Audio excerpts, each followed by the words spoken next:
l'identification obligatoire du commerçant en ligne, c'est-à-dire demain je monte un site internet de commerce électronique, qui suis-je, comment faire pour permettre aux gens qui vont venir acheter sur mon site de leur expliquer qui je suis et quelle garantie je suis susceptible de leur apporter.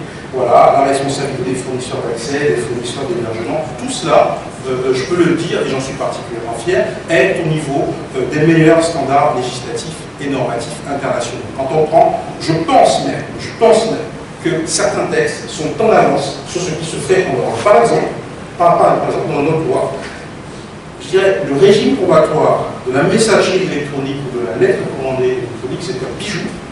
Voilà, et j'aimerais bien le voir, moi, intégré tel quel dans le code civil français. Donc c'est un véritable bijou. Alors je rends effectivement hommage à ces rédacteurs parce qu'il y a eu du travail. C'est un algorithme et c'est extrêmement bien fait. Et ça, c'est quelque chose qui, en France, nous manque. Je dirais même qu'on n'a pas forcément toujours pensé.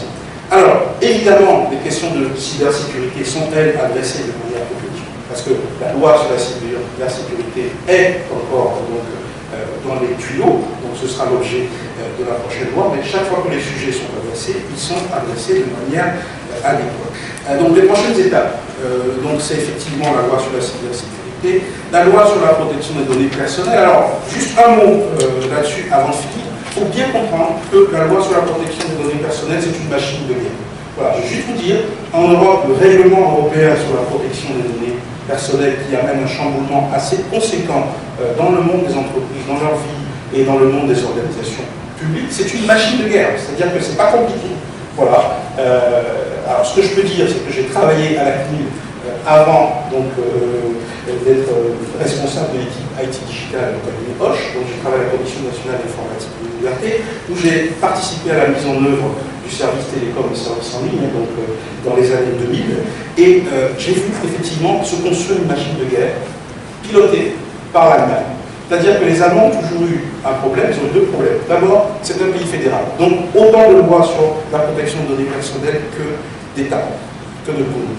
Donc pour eux, pardon, que de l'intérieur. Donc pour eux, c'est un véritable problème.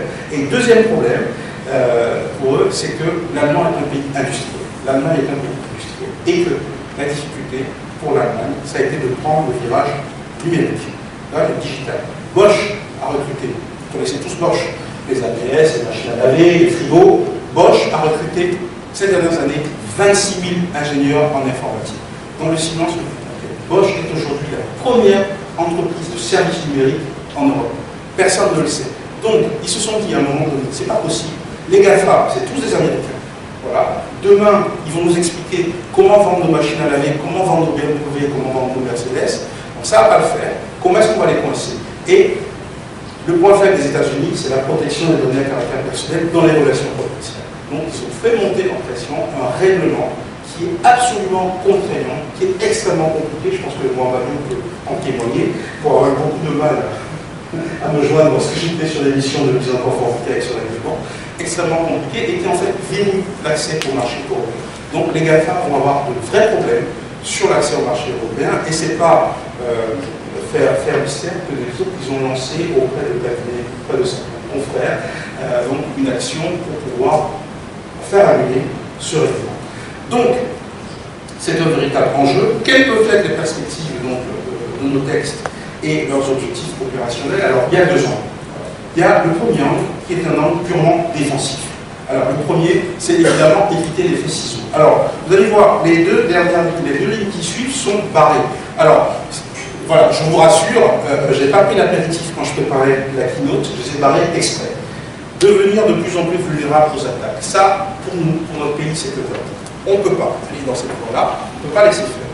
Ensuite, rester à l'écart du numérique, faute d'un niveau de sécurité suffisant. Ce qui est certain, c'est que quand on voit que l'essentiel des transactions économiques, des paiements électroniques dans le monde part de l'Afrique, si demain on n'a pas le bon niveau de sécurité, on aura un problème.